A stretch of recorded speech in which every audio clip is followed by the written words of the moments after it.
Planning ahead for your next move is very, very important, and you might already know it if you've already been moving so many times from a country to another. But there's one thing that's even more critical is to think beyond that move.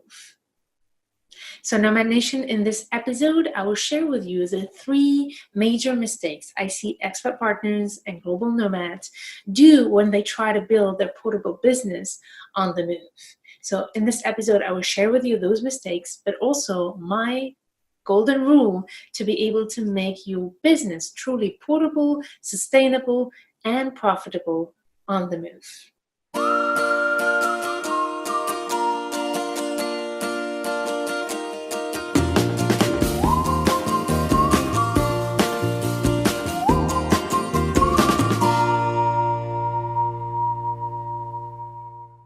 Hello, Nomad Nation. I am Emel Deregi, a business and marketing expert, and I will share with you my tips on how to build a successful portable business and thrive in your global nomadic life.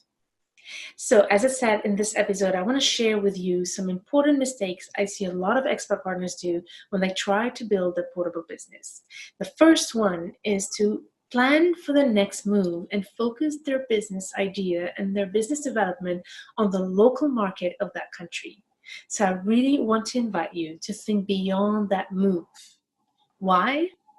Because I'm pretty sure that you might know by now that one move often leads to another. Most of you might have even decided to move abroad for one experience and then realize that we have another opportunity for another country, and then another one, and then another one. So even if you're not planning to move to another country after the one where you are or where you're going, I really want to challenge you to think about the long term. Is there the slightest chance that you might be moving again somewhere with your family? So the reason I'm saying that is because I see a lot of expat partners and global nomads build businesses, and that's the great thing, because I truly believe that entrepreneurship is the solution to dual career challenges and finding the lifestyle we need on the move and establishing ourselves in a foreign country. But the problem with that is that if you move again to another country, we're back to square one, basically. So if you, for instance, develop a local business and have to move again, what you're going to have to do is just leave it behind you and start all over from scratch, which is basically back to the initial problem of finding a local job. So I want to make sure that you really have thought it through. Are you having any chances that you might be moving again to another country? If yes, then make sure that your business is truly portable. And here is my second mistake that I see a lot of expat partners do and global nomads when they plan their portable business or their business on the move. So I see a lot of people confusing a portable skill with a portable business. For example, a yoga teacher is something that can be done anywhere in the world. You can teach yoga anywhere in the world. But it's not because you have a portable skill that your business is portable. For instance, if you're a yoga teacher, you need to deliver that service physically. And if you only do it that way, when you will move to another country, you won't be able to have a sustainable income because you will need to be able to develop your pool of clients in that country.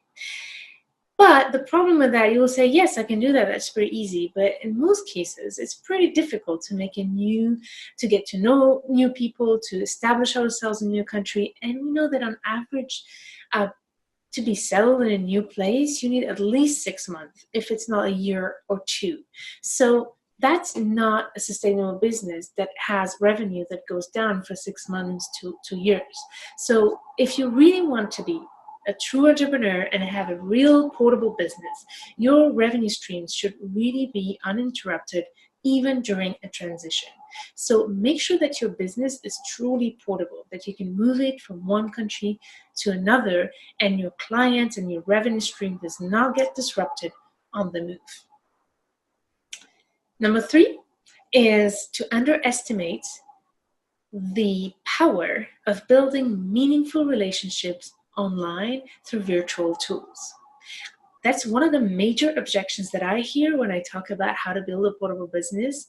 I hear a lot of people saying, oh, but it's so important for me to have really meaningful relationships with the people I work with. I think that's truly respectable and amazing that you believe that way. And I have a great news for you. If you think that way, it is possible to build meaningful and powerful relationships with people, even through virtual tools. I can tell you because I have been experiencing myself, having built relationships and friendships with clients along the years, and that has not disrupted the quality of the work we do together and the impact that the services can provide to the clients. So I want to challenge you about that. It is possible to build virtual relationships that are truly meaningful, and what it needs is just a little bit of stretching ourselves and also embracing technology and getting out of that comfort zone of having a business that's truly physical. So as I always say, the zone of growth is the one outside of our comfort zone. So I really want to challenge you to think about that if you really believe that you can't build meaningful relationships online.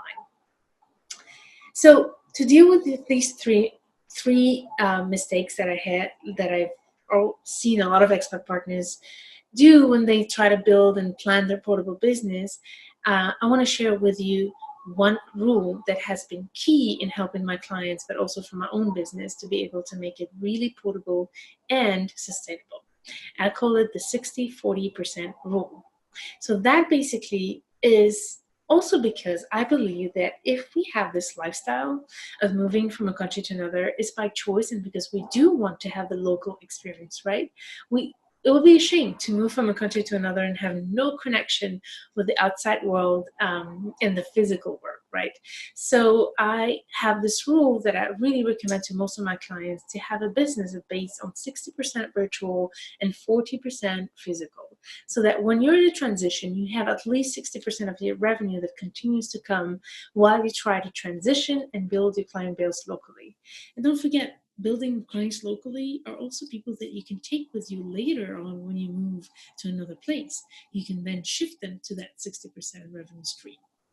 So think about that rule when you build your business and when you build your portable business.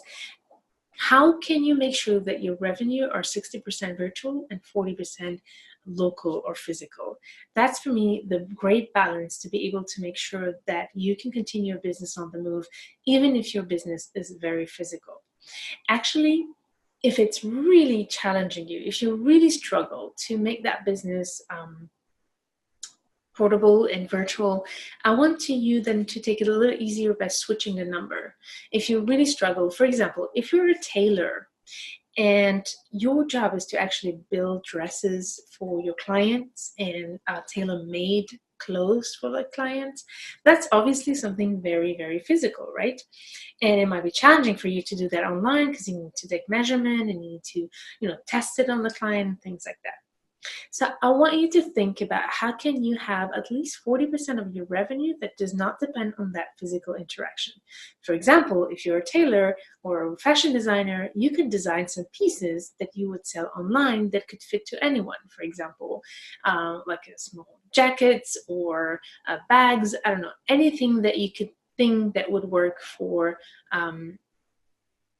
anybody without having to tailor make them. So think about what can you do that's really aligned with your style as a tailor and that you can brand and sell online, even if you still have 60% of your clients who are physically based. So for me, that's the healthy balance, to think about 60-40 rule when you build your portable business so that you can really thrive on the move and have your business continue even if you're in transition. Because at the end of the day, that's what I want for you. I want for you to be able to have a truly portable, profitable, and sustainable business, even if you live on constant move and if you live through transition.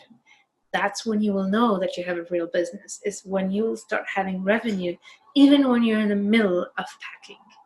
So I hope that this was helpful for you, and I would love you to share in the comment section with me what was the major insight you got from this episode. What is the one insight you will implement as soon as possible in your business? I would love to hear from you and exchange with you about that. Feel free to reach out to me also if you have any questions about it. And I have an extra. really great surprise for you. I'm planning to have a webinar where I can share with you all my tips and the 3 major pillars that are super important to implement in your business to make it profitable and sustainable. So if you have a business idea and you have no idea how to bring it to reality, or if you have a business but you're not making enough revenue, then join me in this webinar. It is designed for you. You will be able to register for this webinar on the link below or about this video. I really can't wait to meet you right there. And as usual, Nomad Nation, stay tuned to turn your challenges into great opportunities.